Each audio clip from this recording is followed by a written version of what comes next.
Yeah, we probably need to intro the first show. So Okay, here's what we need to do. Huh? What are their names? Ken King. Who? Ken King. Ken King and Dennis Lewis. Dennis Lewis. Yep. You need to write that down. You want a I cue may card? need to. Just write it on the back of the apple. Can you spell all that?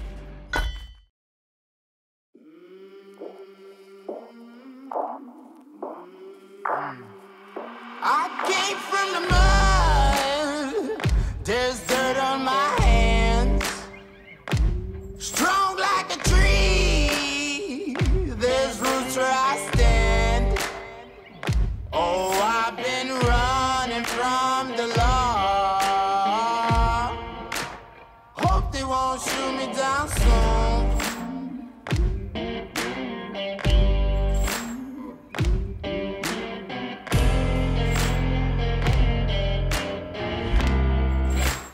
So, first show, woo, very first show. What's happening tonight? We have Ken King and Dennis Lewis. They're going to be on here with us tonight. They're going to teach us all about what is a good bourbon and how you're supposed to sample bourbon. And they've got us several things to sample, samples to learn how to sample bourbon. Can I say sample a few more times? Maybe. Maybe. Anyway, it's a bourbon tasting. Then, after we actually get through sampling our bourbon, we're going to make some bottle openers. We've looked through our list of things that we gave them a chance to make. Bottle opener seems to be one of the go-to deals. So Everybody needs a bottle opener. Everybody needs a bottle opener. You may not need one for bourbon, but you know, some of our heathen friends do drink beer. Yeah. You know. Nobody's perfect. This evening we have Dennis Lewis and Ken King with us. They're a couple of our local bourbon connoisseurs. And so guys, what are we drinking tonight? Ken, let's start off.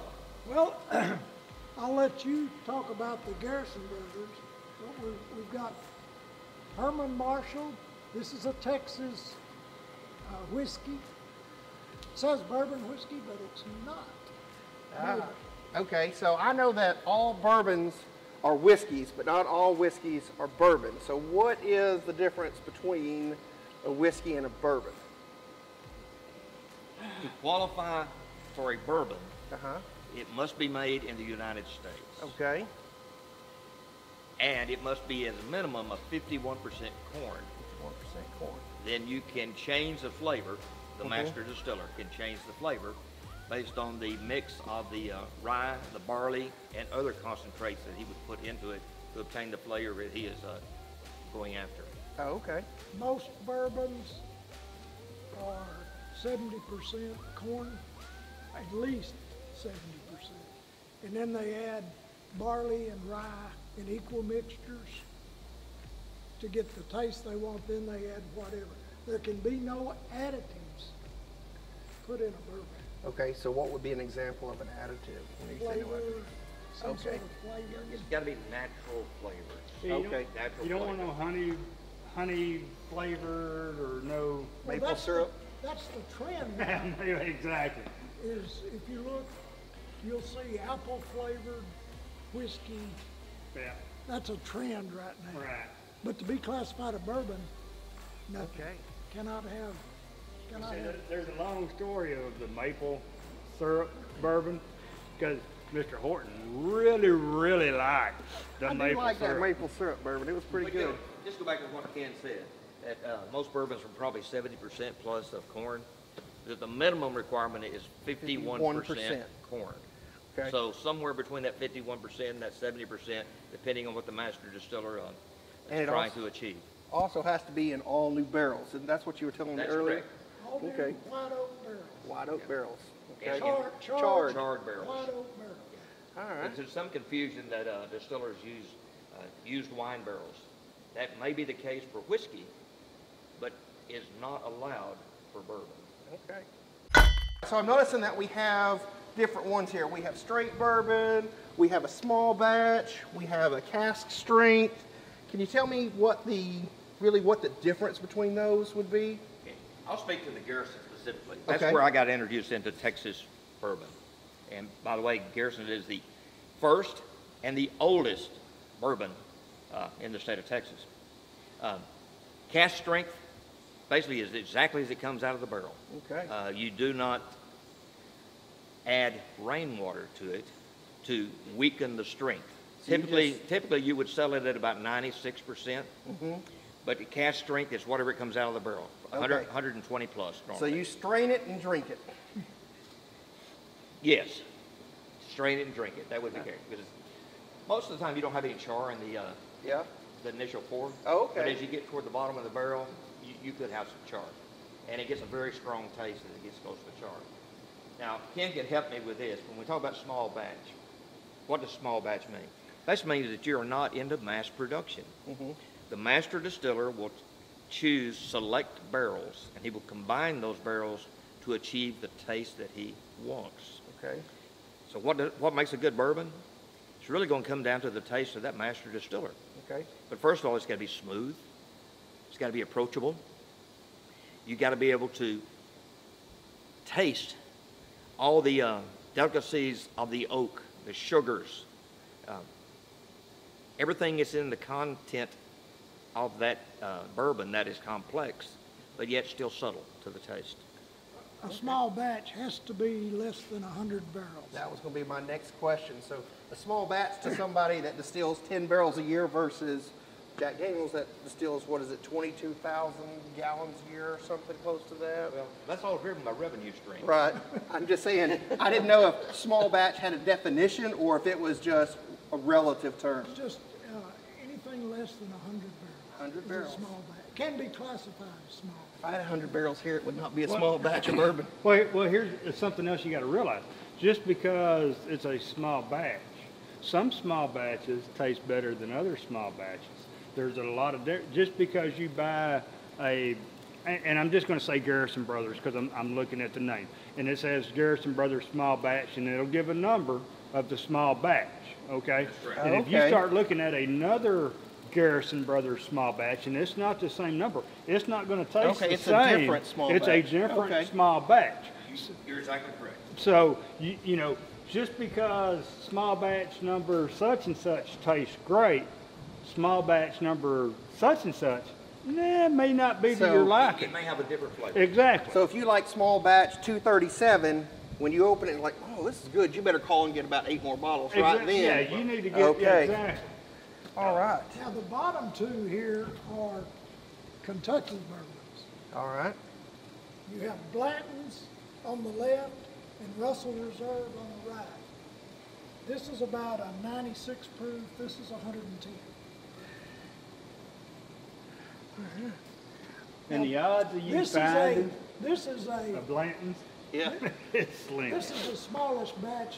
Or they brew the smallest batch because they want the price of this to stay up high. All right. And when you're talking about taste too in small batch, the flavor is going to be in large part driven by where it's stored, the temperature. A Texas bourbon will taste different than a Kentucky bourbon simply because of the temperature. You'll have more loss of liquid in Texas than you will in Kentucky. I can give you, for instance, a 15-gallon barrel that we bought for my and my son's birthday of the Garrisons, which is cask strength, 120 plus proof.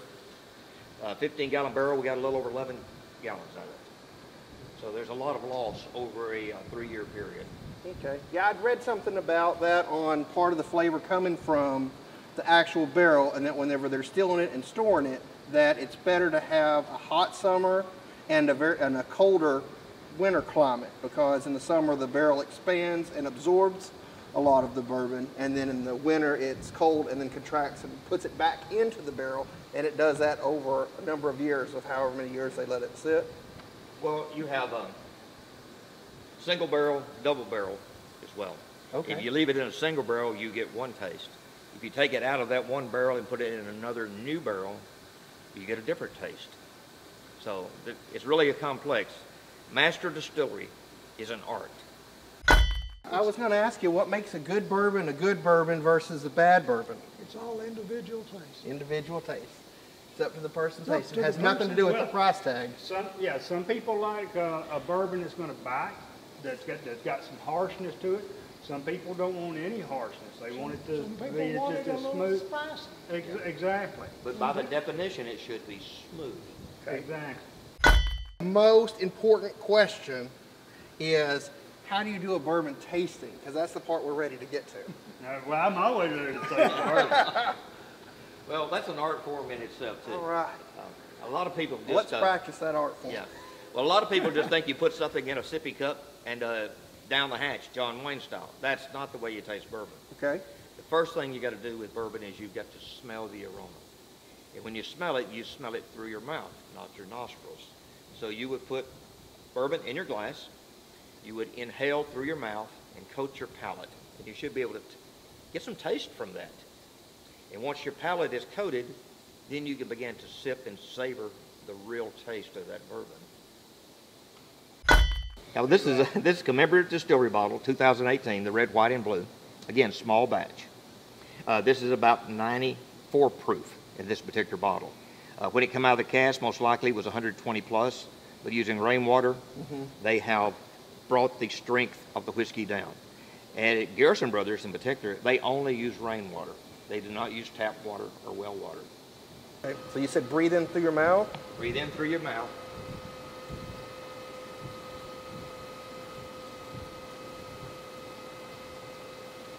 Once your palate is coated, then you can sip and savor the taste.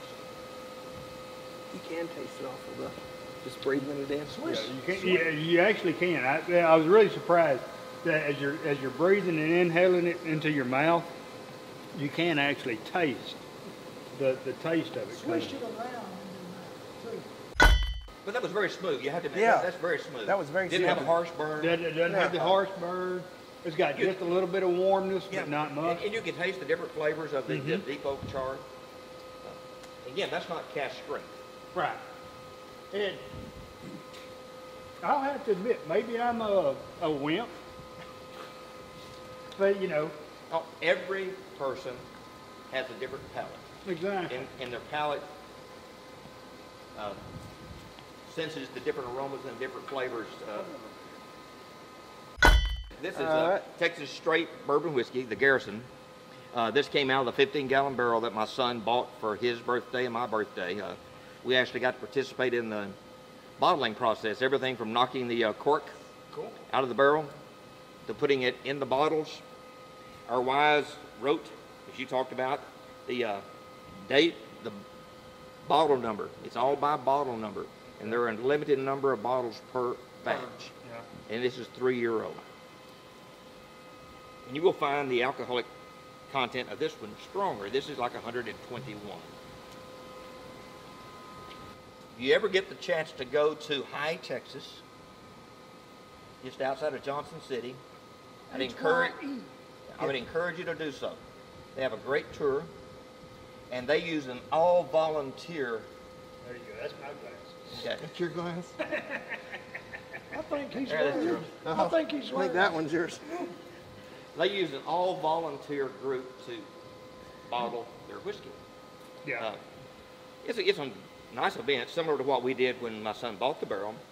But they bring the group in, they train them, they feed them breakfast, and they bottle whiskey, bottle bourbon all day long.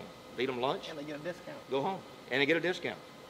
Now, I'm thinking we need to make a road trip. well, COVID-19 has changed things a little bit. Oh, of course. So, right now they only have drive-through sales. You can't go on the tours, those kind of things. Yeah.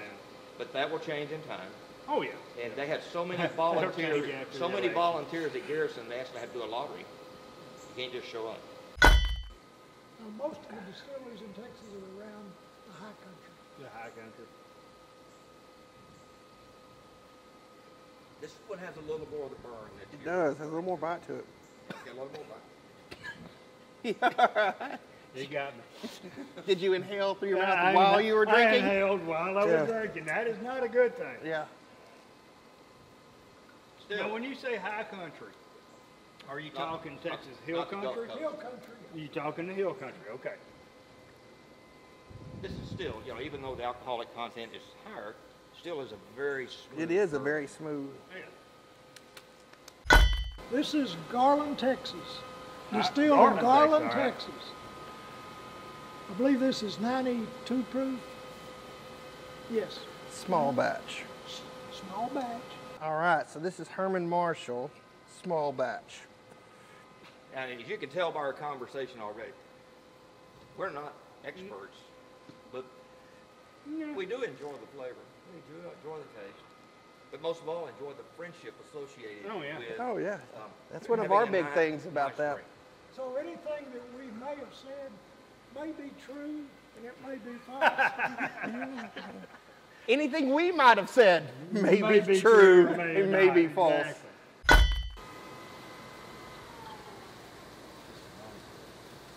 It has no bite. It doesn't. And it's sweet.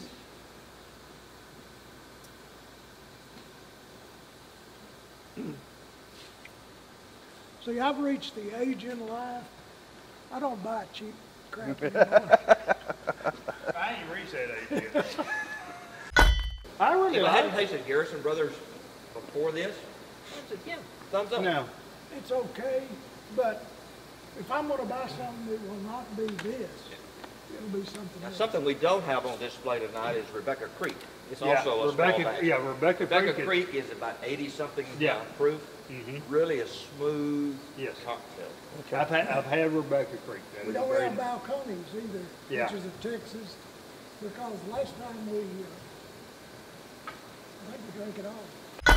I especially want Jerome to taste this and tell me what he really thinks. Yep. And at the end of the night, we want you to kind of give a judgment. All right. This is Texas versus Kentucky. Texas versus Kentucky. Oh, I think wars have been started over things like this. Gentlemen, cheers to you. Friendship, blacksmithing. And drinking. There you go. Got a little sweeter flavor. It's got a little heat to it, but not much. I mean, I can feel it on. You on like it? I like that. yeah, That I can feel tastes it on the good. tip of my tongue where the others I could not. Yeah. Same distillery that does wild turkey. That's mine. There you go. There you go. That's why I got that. I've got a sentimental value that links back to wild turkey. Okay, me and my grandmother, when I would get through working here in the afternoons, and it was after 5 o'clock, me and my grandmother would have a wild turkey and Coke. You might be a redneck. I may be a redneck, and me and my grandmother drank wild turkey and Coke. But now, the Blantons has my curiosity. Intrigued. I have heard of it. I have seen it. I've never tasted it. It is supposed to be one of the. It's the cream. It's not. It may not be grandpappy, but it's supposed to be right up there with It's it. the cream of the crop. Exactly. Oh, Okay. I've never had this one, but I've heard Jerome talk about it an awful lot. Blandness. Show the little horse at the top there, Ken. Yeah. That's Yeah, the, so, yeah, the little horse. That's the That's signature that's piece a of $100 Blanton. horse. yeah, the whiskey's $12. I won't ever be able to find it if they hear that at Blanton's. Exactly. That's the hard part about Blantons is finding Blantons. You cannot. You know, you've got to almost have an inside track. I have tried to find it at different stores when I've been in San Antonio and Austin, and that can run up to over $200 Oh for a yeah, bottle. exactly. This bottle was $111. On sale. Well, Well, what that I'm was saying, so- typically, if you get it in a store, it'll be around $80. Yeah. But But it's all driven, cost is driven by It's all demand. driven Supply by and demand. demand. driven, there's a secondary market for bourbons out there that gets on up there. You can, Blanton's is delivered in the Dallas area on the second and fourth Wednesday of every month. There will be people standing in line at 9 o'clock when the liquor store opens at 10, and they will go in and get the Blantons as soon as and most places only get a case or two. yeah, then they'll put a limit. It's sort of like ammo right now. You can only buy so many bottles. They're not going to let you sap them out. So notice they've all been different colors too. And That color, where's it come from? Where did the color come from?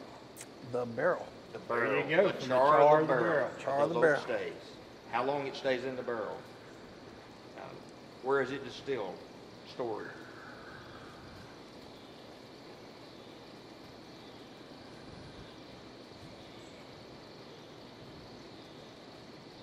How's that distilled?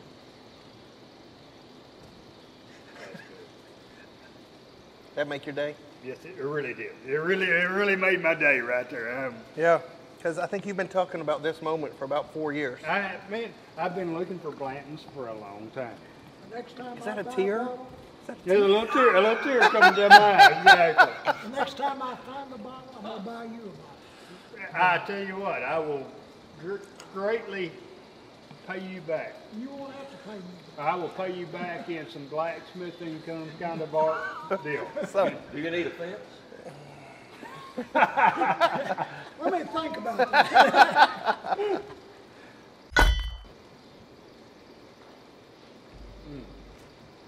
That is good.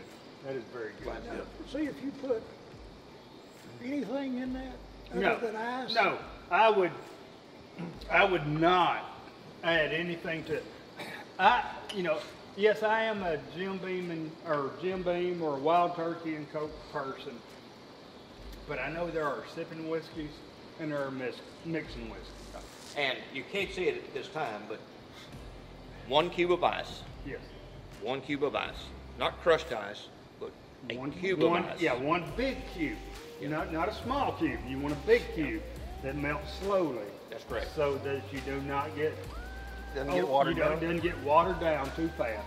Give you time to drink your. But when you're drinking the cask strength, like 120 plus, that cube of ice, it loops it just enough to make it Yeah. a little bit smoother, more palatable for some individuals.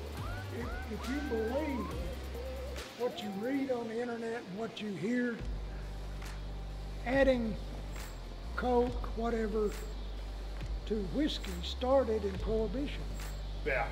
because It the was crap nasty. they were producing in bathtubs was crap, and they had to put something in it to kill the taste.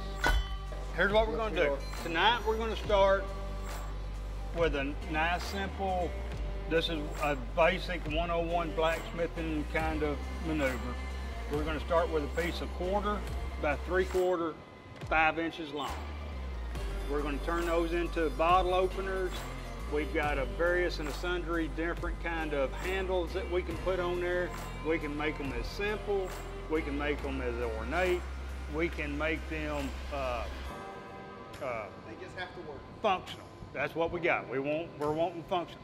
But I also want something when y'all are out there playing golf and you pull out a bottle opener. Not that you would drink while you're playing golf, but if you pull out a bottle opener, you want something that you can whip out there and say, hey.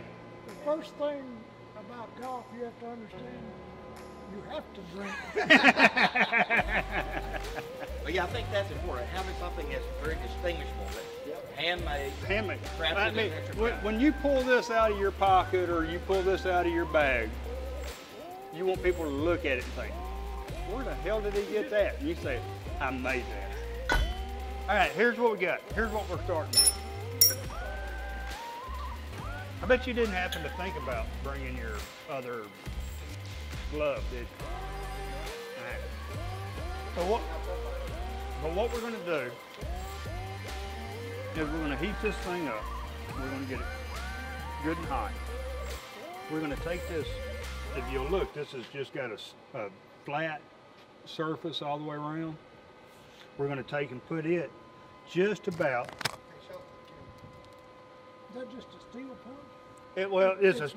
Actually, I made this the other day just for this, and it's made out of a spring steel. It's 5160. May not be the most ideal steel for this application, but it works pretty well. Okay. So what we're going to do is we're going to put this just about in the center. You see how I got this much gap, this much gap? I want at least that much gap at the top. Because what we're going to do, once we slit this hole, we're going to drive this all the way down through there. Then we're going to take another punch just like this, and we're going to drive it in there even farther. Okay. So we're going to stretch all this out to make a circle just about like this. So I'm going to get our fire ready. What we need to do is find us a couple of tongs that are going to fit our steel.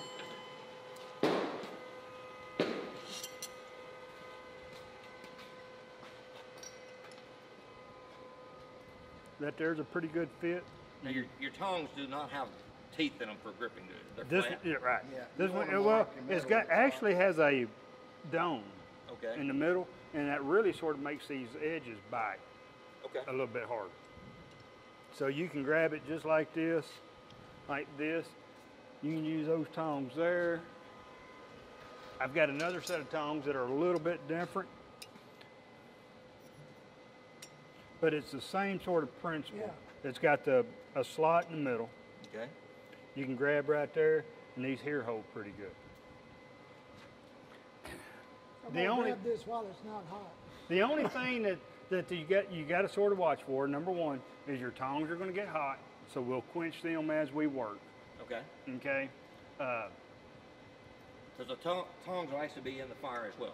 Well, you're going to set it in there, take your tongs out, but you're going to be holding hot still. Okay. And it's going to transfer up into your tongs. Okay. So just keep that in mind, because a lot of people don't think about it, even though they've been holding hot still and they stick it in the forge, and they're sitting over here waiting on their piece to get hot, and they got these tongs, and all of a sudden they slap them in their hand.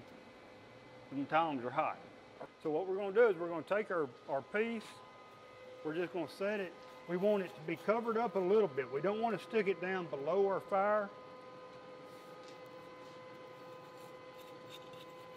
We want to keep it right in about the middle of our fire. There's yours, there's yours. I'm going to cover them just a little bit.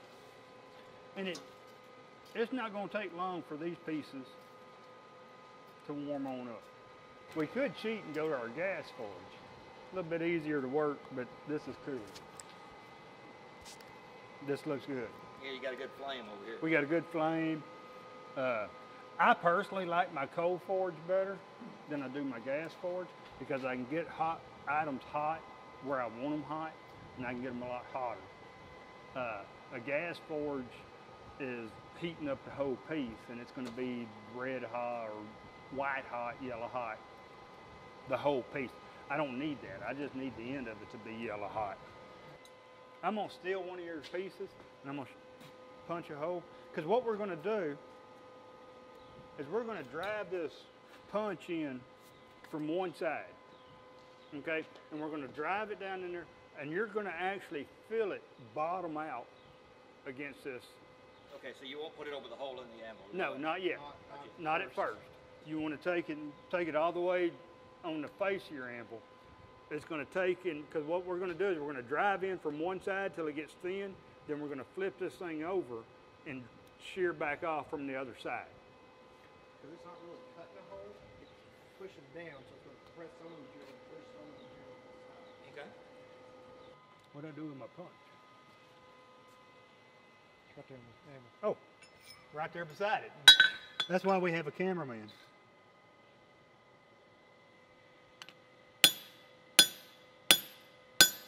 Then I can sort of look at it, make sure I'm about where I want to be at.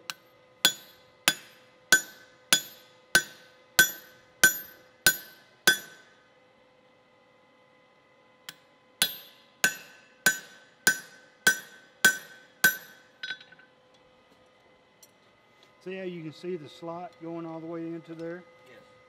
Now, so when we flip that over, I'm gonna heat it up one more time, and you can see where that slot's starting to form back here. When I heat it up one more time and do that and flip it over while it's still hot, you'll see a dark spot where that slot is. Okay.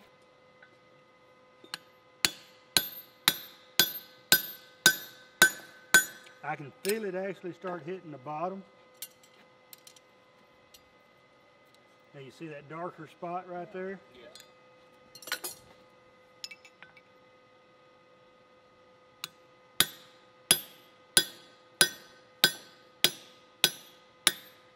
All right, so what I'm fixing to do now, I'm gonna go over here to this vise. I've got it sort of spread out.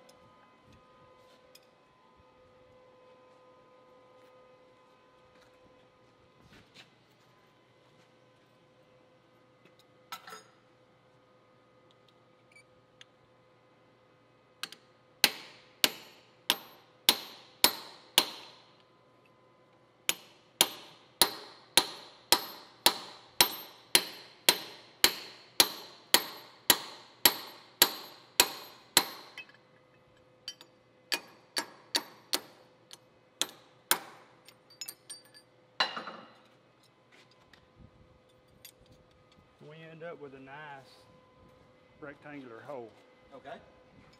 right through the middle. That's the first step of it. That's our first step. This is our number one step. I went to the vise because I was able to keep my jaws fairly tight to where this didn't distort and go down into it. If I'm on this big old hole right here, it's wanting to belly down. Okay. I'm not, once we get our hole punched in there, then we're good to go as far as starting to drive it on through there. All right, we're gonna cheat. We're gonna go gas forge for the simple fact I'm sitting there worried about burning up your pieces as we go. And the thinner they get when we start doing that ring, the more work it's gonna be.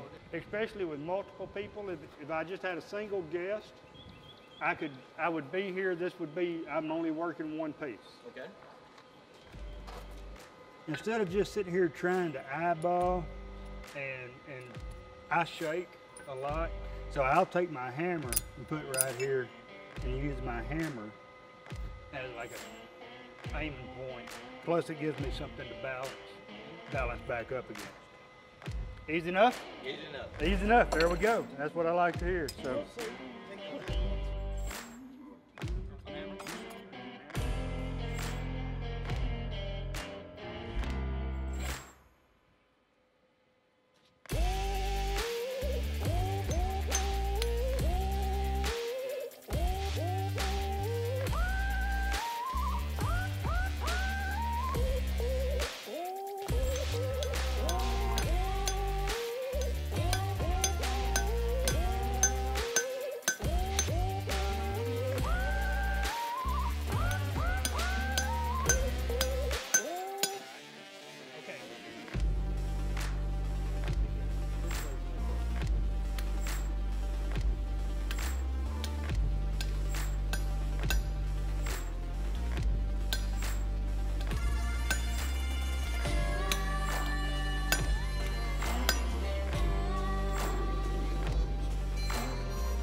So, but here's what I want you to sort of think about.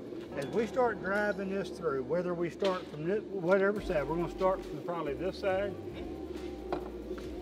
We want to sort of move it to this. If we move it to the edge of this hole, it'll keep this from moving. And we sort of want to move it around to each sort of side of the hole.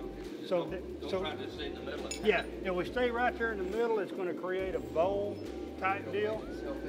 We want to be able to sort of move it around. All right, you ready? I'm ready.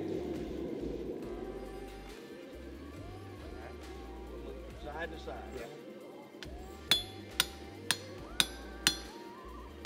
Yep, right there. And you can go to it just as hard as you want to.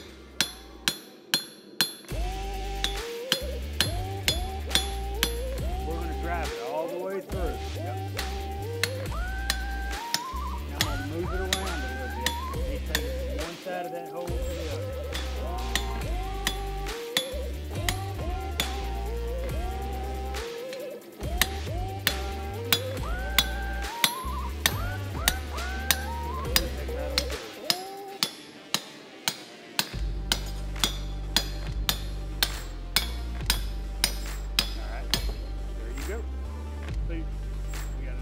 getting close, aren't we? We are pretty close right there.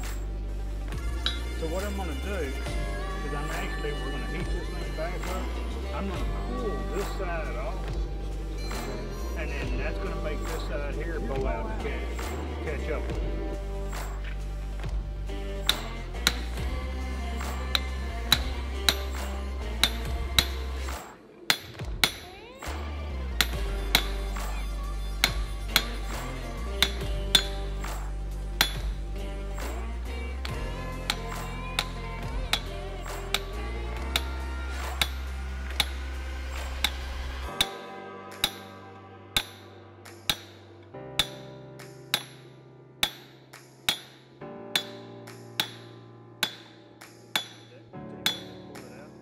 Pop it on that far side out there.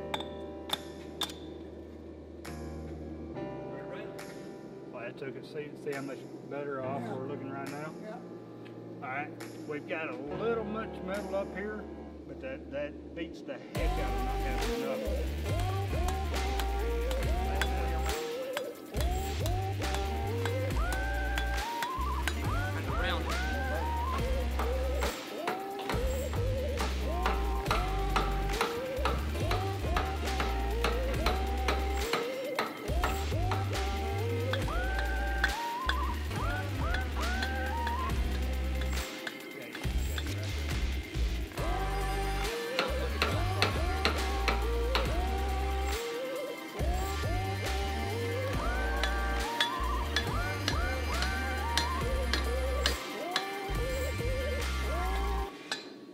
Go ahead and do our handle. Okay. No, don't look at this end. Yeah. But look at the handle end. Yeah, I want something I can put a leather on the end and Yes. hang it on the golf thing. All right. So we want a hole in there, don't Yes, we? sir. All right. But see that one there's even. This is one I made. I like the looks of this one. All right. If it had a hole in hole. it, and I could put initials in. All right. So That's the one I like. you may not notice, but I've got different degrees of harshness on my anvil. As far as I've got a nice rounded corner here, I've got a nice sharp corner here. This one here is rounded a little bit, but not quite as much as this right here. So when you buy a new anvil, it's all nice and sharp all the way down. Bring your hand out like he just did. But I come in and actually take a grinder and relieve. I want soft corners, I want harsh corners, I want to be able to go where I want to go at and get what I want out of my anvil. And so right now we're dealing with this little soft corner right here because we want to we're actually what they call full, which is where you're insetting from two different sides or insetting from hammering. So anything I'm doing on the top side is happening on the bottom side.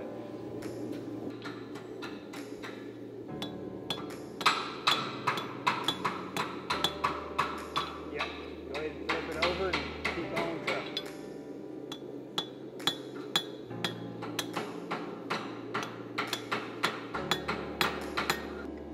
You want this one? Depends on how much texture you have. You can take that right there and just swap it on it.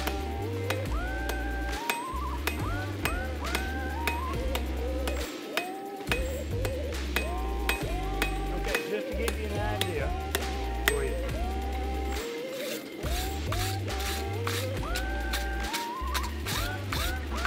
You can actually start seeing the little pings and the hammer blows in there.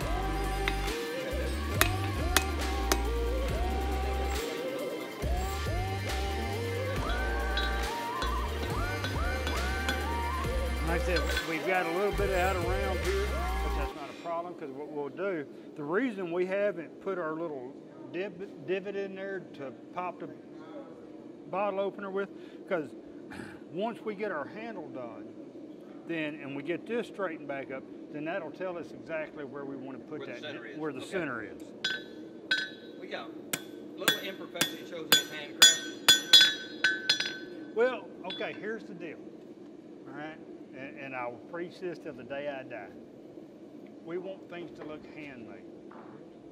We don't make homemade shit. There is a difference. There's a difference between handmade and homemade. We make handmade craft. We don't make homemade shit.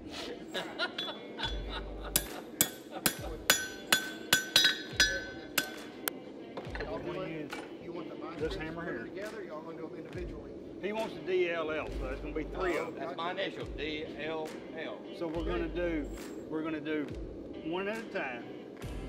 One smack. That's all you get. You don't get to come back at it again. You only get one smack. One smack, all right. One smack. Anywhere I want it, right Anywhere you want it. All right. Okay, I see the D. Now go ahead. Okay, you see the D on there? I do. Just put us an L on there. I lost the D. D is There it is, right there.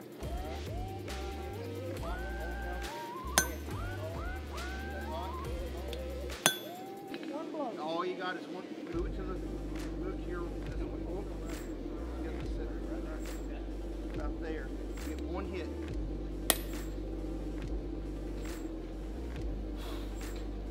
There it is. Oh, we looking good. That looks good. I can see That, it. that does. That looks real good. We did. You got lucky on that. Right there. Keep going just nice and easy. And what I'm doing as you're doing that, I'm sort of rolling this up. I noticed that.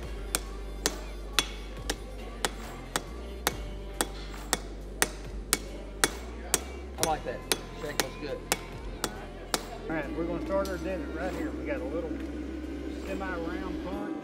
We're going to put it about half on, half off that right there, and we're going to smack the snot out of it. Smack it good. And it's going to take several hits. Now But this seems like it's a little tilted. Do we Well, need to? we can deal. I'm gonna deal with that Okay. here in just a minute. So we're gonna take and just let that walk, Okay. and you'll see that tip start to come on out. Okay, so walk it out. Yep. I'm not gonna be that brave. Pretty heavy. I like you a lot, Pretty but heavy, I'm. I would Keep going. Keep going.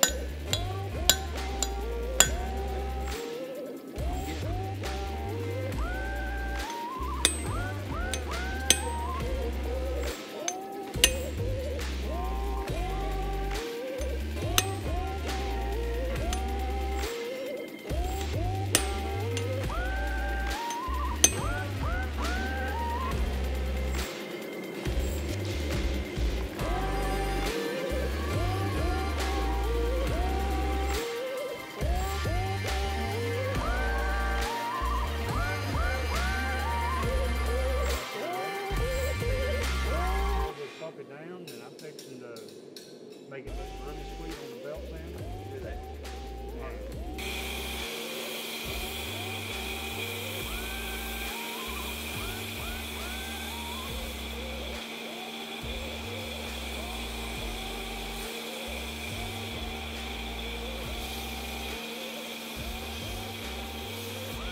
That's how you turn it off.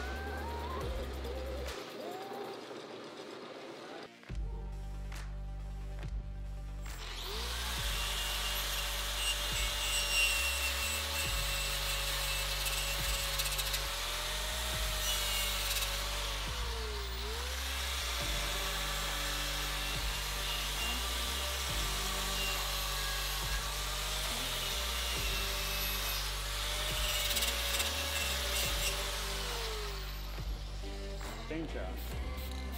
I used to get tickled. Did y'all put this on the belt sander? Huh? Thought you didn't put yours on the belt Oh, sander. heck no, we did not. Ours just came out great. No. Ain't that right? Y'all shaped yours Because on ours is what? Ours is handmade, Not homemade. not homemade. Well, I want to thank Ken for coming and being part of our show. Thank Dennis Yes, for coming sir. to our Enjoyed show. it very much. Thank you This for has having been me. awesome. So I hope y'all had a good time. We did. And we will see y'all on the next episode of Bourbon and Blacksmithing.